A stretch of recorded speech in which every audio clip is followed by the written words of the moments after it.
Hello everyone, this is Sarah of the 𝗟𝗶𝗸𝗲.com, and with this video blog I am going to show you how to make healthy ice cream. And who doesn't love ice cream?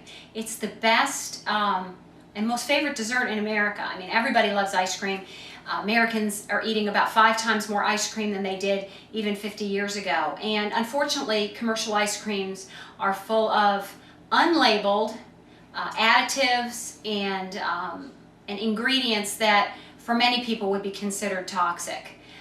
One of these I blogged about just a couple of days ago, a form of antifreeze, propylene glycol, and how their small amounts are added to commercial ice creams to keep it from getting icy during the shipping process and moving from freezer to freezer, and also to keep it conveniently soft for the customer to scoop out of the container when it is brought home from the supermarket.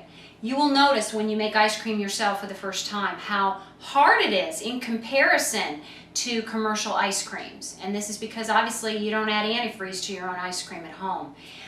There's a couple of ways you can keep it a little bit softer.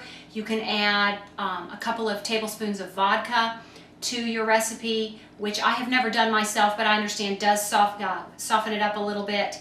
You can also whip the cream before you put the cream into the ice cream machine.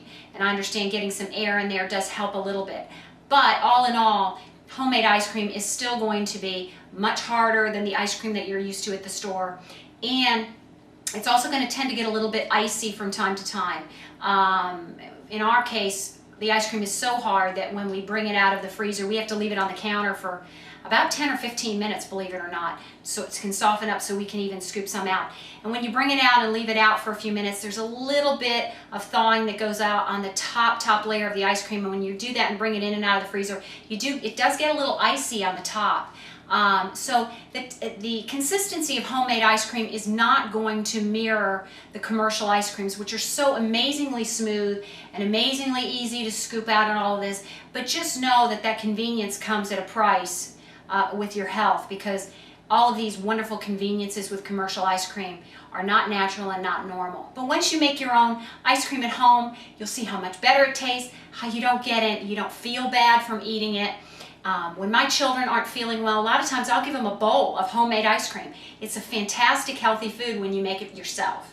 And that is what I'm going to show you today. So with that, let me go over the ingredients. I'm going to make basic vanilla ice cream today. And if you've never made ice cream before, you need to make vanilla, get used to it, and then you can start mixing it up and try to make strawberry ice cream and do some different things. But I recommend that you start with vanilla and get good at it first, get used to the ice cream maker that you purchase. The one I have here is a Cuisinart, and it's not a very expensive model. I think this cost $80, and we got this a year or two ago. Prior to this, we had an Osterizer, I believe it was, an Osterizer ice cream maker that was so cheap. I think it cost $40 and it lasted us about 10 years. So we've been making ice cream for over 10 years, maybe 12 or 13 years now. And it is, you don't have to get a very fancy ice cream maker. Just get a low-end model that's very basic, and it'll do you just fine. So what we've got here is we've got cream. Obviously the basic ingredient of ice cream is cream, and you need to get the best quality cream you can. You should not get ultra pasteurized organic cream from the store. It is a very unhealthy, highly processed food. You cannot use that. So either get a low temp pasteurized cream such as Natural by Nature from your health food store. If they don't have it, ask them to order it. Or better still, get some fresh cream from your local dairy farm, your small family-owned local dairy farm. This will make the best tasting ice cream, I guarantee you. So I have 3 cups of fresh cream here. And you want to get 3 egg yolks. You separate the whites. I put the whites in here from the yolks. You notice how beautiful, deep yellow these eggs are. Of course, they're local eggs. I don't recommend you make ice cream with commercial eggs. I recommend you get the best quality eggs you can. And organic eggs from the store are okay in a pinch, but organic eggs from the store really aren't any good anyway. Once you've tried locally produced eggs from a small local farmer, you will just see how much better they are, and you'll realize that the organic eggs really aren't very good. So, but anyway, if you can use those organic eggs from the store in a pinch, but don't use the commercial eggs, because again, we're using raw egg yolks here. We've got raw egg yolks in this ice cream, and commercial eggs are just, they're produced in filthy conditions or salmonella risk. You just don't want to use them. So what I did is I washed my eggs in warm soapy water before I cracked them, and I have the yolks in this bowl. I have the egg whites in this bowl, and later on today I'm going to take these egg whites and I'm going to make protein cookies, healthy natural protein cookies with them. And I do have a video blog on that if you want to go check out the free cooking classes on the blog. But for now, all I need are the yolks. And so I'm going to put the yolks into the bowl like this. I'm just going to whip them and beat them up a little bit. Now I'm going to add the remaining ingredients. First ingredient being the 3 cups of fresh cream.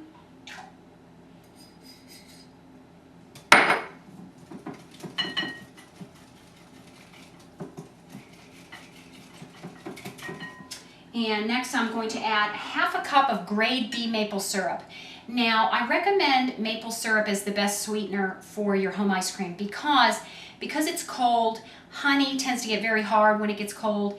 Sucanat or 𝗟𝗶𝗸𝗲 doesn't dissolve very well. Maple syrup seems to be the best sweetener that we've tried to produce superior ice cream flavor and taste. Make sure you take the time and you seek out grade B maple syrup. The reason for that is you'll notice the grade B maple syrup is very dark. That means there's a lot of minerals in it. And the grade A maple syrup is actually the cheap stuff. You don't want that. So make sure you get the good quality grade B maple syrup. So you're going to mix that in to your ice cream. Believe it or not, we've only got a couple more ingredients. That's it. We've got the eggs and the cream and the maple syrup. We're now going to put in a tablespoon of organic vanilla.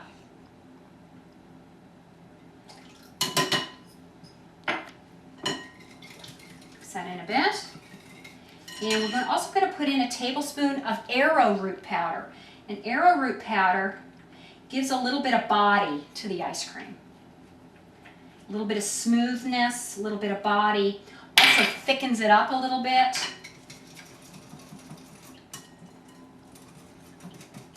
Adds a little bit of pleasant texture to the final product. And that's pretty much it. We've mixed it up. We're ready to go. We're ready to pour this into our ice cream maker and let it go. Now, I don't recommend that you, I recommend that you get an electric ice cream maker, okay? The hand crank ones, I think, unless you're trying to build up your biceps or something, is really not a very convenient way to make your ice cream. So I have a, like I said, I have a Cuisinart here. This is the freezing unit here. I keep it in my freezer, and you'll notice that it's aluminum here in the bottom because aluminum gets very, very cold and is a great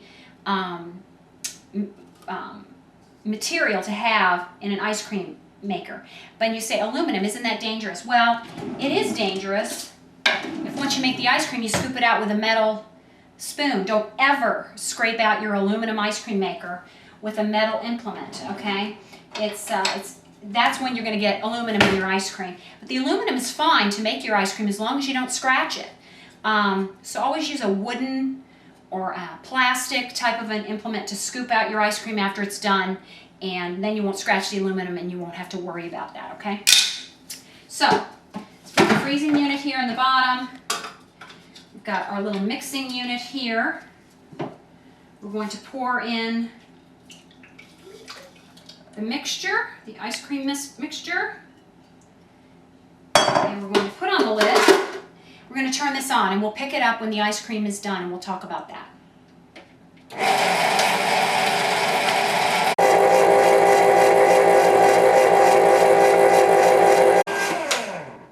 The ice cream is ready. Let's see what we have.